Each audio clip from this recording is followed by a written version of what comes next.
السلام علیکم دوستو، درود پاک کی اہمیت اور برکت یقیناً اللہ رب العزت اور اس کے فرشتے نبی پاک صلی اللہ علیہ وآلہ وسلم پر رحمت بھیجتے ہیں۔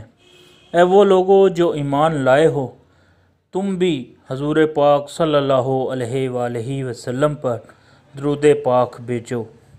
اللہم صلی علی محمد وعلی آل محمد کما صلیت علی ابراہیم وعلی آل ابراہیم انک حمید مجید۔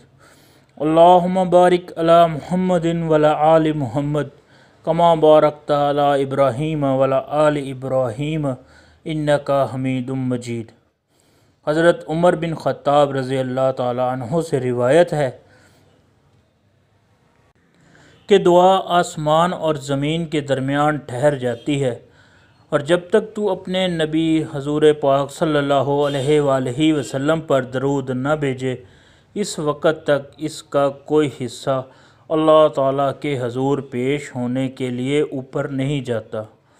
حضرت عبداللہ بن مسعود رضی اللہ تعالیٰ عنہ روایت کرتے ہیں کہ حضور پاک صلی اللہ علیہ وآلہ وسلم نے فرمایا، قیامت کے دن لوگوں میں سب سے زیادہ میرے نزدیک وہ شخص ہوگا جو ان میں سے مجھ پر سب سے زیادہ درود پاک پڑھنے والا ہوگا۔ حضرت فضالہ بن عبید سے روایت ہے کہ ایک دفعہ حضور پاک صلی اللہ علیہ وآلہ وسلم مسجد میں مجلس فرما رہے تھے۔ اسی دوران ایک شخص نے آ کر نماز پڑھنے لگا۔ جب اس نے دعا کرنی شروع کی تو حمد و ثنا اور درود کے بغیر ہی یوں دعا کرنے لگا، اللہ مجھے بخش دے، مجھ پر رحم فرما۔ اور جب وہ دعا کر چکا تو آپ صلی اللہ علیہ وآلہ وسلم نے فرمایا، اے نمازی، تم نے دعا میں جلد بازی کی ہے۔ جب تم نماز کے آخر میں تشہد کے لیے بیٹھو تو پہلے اللہ رب العزت کی ایسے طور پر حمد و ثنا بیان کرو جو اس کے شان کے لائق ہو، اور مجھ پر درود پاک بھیجو۔ اس کے بعد اللہ رب العزت کے حضور جو دعا کرنی ہو وہ کرو۔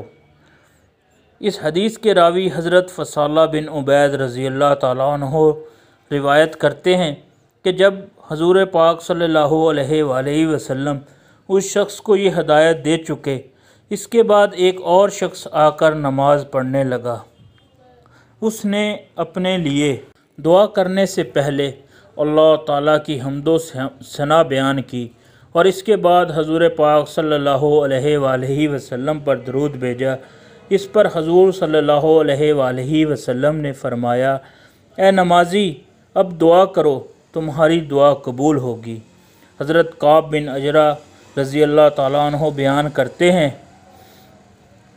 کہ ہم نے عرض کی، یا رسول اللہ صلی اللہ علیہ وآلہ وسلم، آپ پر سلام بھیجتے ہیں تو ہمیں پتہ ہے، اس کا علم ہے، مگر آپ پر درود کیسے بھیجتے ہیں اس کا ہمیں علم نہیں ہے، آپ ارشاد فرما دیجئے۔ تو آپ صلی اللہ علیہ وآلہ وسلم نے درود ابراہیمی پڑھا اور فرمایا، ایسے درود بھیجتے ہیں۔ جب ایسے وقت میں آپ صلی اللہ علیہ وآلہ وسلم کے خلاف ایک طوفان بدتمیزی مچا ہوا ہو تو ہمیں چاہیے کہ ہم حضور پاک صلی اللہ علیہ وآلہ وسلم کی ذات اقدس پر اتنا درود و سلام پڑھیں کہ فضا کا ہر ذرہ ذرہ مہک اٹھے، اور ہماری تمام دعائیں اس درود کے وسیلے سے ہی اللہ تعالیٰ کے دربار میں پہنچ کر قبولیت کا وہ درجہ پالیں جو ہمیں مقصود ہو۔ اس پیار اور محبت کا اظہار جو حضور اقدس صلی اللہ علیہ وآلہ وسلم کی ذات سے ہونا چاہیے اور آپ کی اولاد سے ہونا چاہیے، درود پاک سے پڑھ کر ہمیں دینا چاہیے۔ درود پاک سے مشکلات کا حل۔ درود شریف کا پڑھنا بے شمار برکات کا باعث ہے۔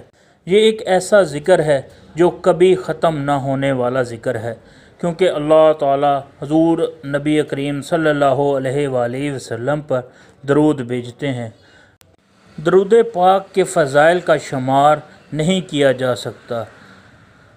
ہر طرح کی مشکلات اور پریشانیوں کا حل اس میں پوشیدہ ہے۔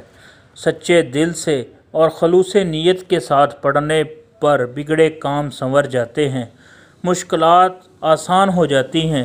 گھریلو پریشانیوں کے لیے ہر نماز کے بعد گھر میں بیٹھ کر 11 مرتبہ پڑھنے سے گھر میں امن و سکون کی حالت رہتی ہے۔ اگر گھر میں بیوی بچے کسی معاملے میں پریشان کرتے ہوں اور ہر وقت لڑائی کا کیفیت رہتی ہو تو 111 مرتبہ درود پاک پڑھ کر پانی پر دم کر لیں اور پانی گھر والوں کو پلاتے رہیں۔ گھر کا ماحول ٹھیک ہو جائے گا، پریشانیاں اور تنگیوں کا معاملہ ختم ہو جائے گا اور گھر کی فضا سازگار ہو جائے گی۔ 111 مرتبہ درود پاک پڑھنے کے لیے فجر کے بعد کا وقت انتہائی سعد ہے۔ گمشدہ چیزیں حاصل کرنے کے لیے اگر کسی کی کوئی چیز کھو گئی ہے یا کہیں رکھ کر بھول گیا ہو تو باوجود تلاش کے مل نہ رہی ہو تو رات کو عشاء کی نماز پڑھ کر سونے سے قبل وضو ہو کر 11 روز تک 111 مرتبہ درود پاک پڑھنے سے اللہ رب العزت انشاءاللہ خواب میں گمشدہ چیزوں کے بارے میں اشارہ فرمائیں گے۔ غربت و افلاس کے خاتمے کے لیے درود پاک کا ذکر انتہائی فائدہ مند ثابت ہوتا ہے۔ جو شخص غریب ہے اور مشکلات میں گرا ہوا ہے، اس کو چاہیے ہر روز فجر کی نماز کے بعد 101 مرتبہ درود پاک پڑھے۔ انشاءاللہ بہت جلد اللہ رب العزت اس کی تنگ دستی ختم فرما دیں گے اور پردہ غیب سے سامان پیدا ہوگا۔ اس کی پریشانیوں اور مشکلات کو اللہ رب العزت حل فرما دیں گے۔ دولت کی ریل پیل ہو جائے گی۔ اس مقصد کے لیے بلا ناغہ درود شریف کا ذکر ہی مطلوب مقصد کے لیے سازگار ہے۔ امید ہے دوستو آج کی ہماری ویڈیو آپ کو پسند آئی ہوگی۔ پسند آنے کی صورت میں میرے چینل کو سبسکرائب کر لیں تاکہ ہماری آنے والی ویڈیو آپ تک بآسانی پہنچ سکے۔ ملتے ہیں انشاءاللہ کسی نئی ویڈیو کے ساتھ، جب تک کے لیے اجازت دیجیے۔ اللہ رب العزت ہم سب کے حامی و ناصر ہوں۔ اللہ حافظ۔